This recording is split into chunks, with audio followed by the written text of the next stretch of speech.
मित्रांनो नमस्कार. जर आपल्याला असं वाटत की कोर्टामध्ये यावं आणि कोर्टाचं कामकाज जे काय होतं ते पाहावं, आपण विद्यार्थी असताल, पॉलिटिशियन असताल, शेतकरी असताल, तर नेमकं कोर्टामध्ये कामकाज काय चालतं? कधी-कधी आपल्याला जिज्ञासा असेल तर आपण पण कोर्टामध्ये येऊन कामकाज पाहू शकता. आपण डायरेक्ट कोर्टाच्या रूममध्ये येऊन बसून सर्व काही आर्ग्युमेंट्स, एव्हिडन्स जे चालतात, न्यायाधीश महोदय वकिलांना, पक्षकारांना काय बोलतात, कोर्टाचे क्लर्क लोकं काय काम करतात, सर्व काही कोर्टाच्या रूममध्ये बसून येऊन पाहू शकता. आपल्याला यामध्ये कोणीही रोखू शकत नाही.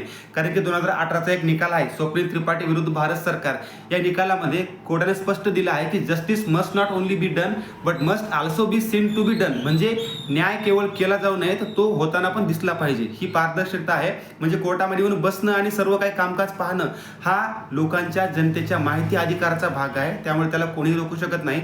फक्त येत्या वेळेस कपडे व्यवस्थित असावे, आपण कोणता नशा केलेला नसावे, कोणतं आपल्याकडं वेगळं वस्तू नसावी की जी बेकायदेशीर आहे, किंवा आपला मोबाईल बंद असावा वगैरे वगैरे, किंवा न्यायाधीश महोदयांना काही बोलायचं नाही, गोंधळ घालायचा नाही, शांतपणे कोर्टामध्ये यायचं. अगोदर जो द्वारपाल असेल, जो व्यक्ती असेल, त्या बसलेला अधिकारी, त्याला आपलं ओळखपत्र सर्व काही चेकिंग करू द्यावी. मग कोर्टाच्या रूममध्ये येऊन बसावं. सकाळी 10:30 5:30 हा कोर्टाचा वेळ असतो. पण त्यामध्ये येऊन सर्व काही आर्ग्युमेंट्स वगैरे पाहू शकता, काय होते पाहू शकता. फक्त मोबाईल बंद करायचा, कारण जर मोबाईल वागला तर त्यामुळे दंड पण आपल्याला यामध्ये ₹500-1000 लागू शकतो. धन्यवाद.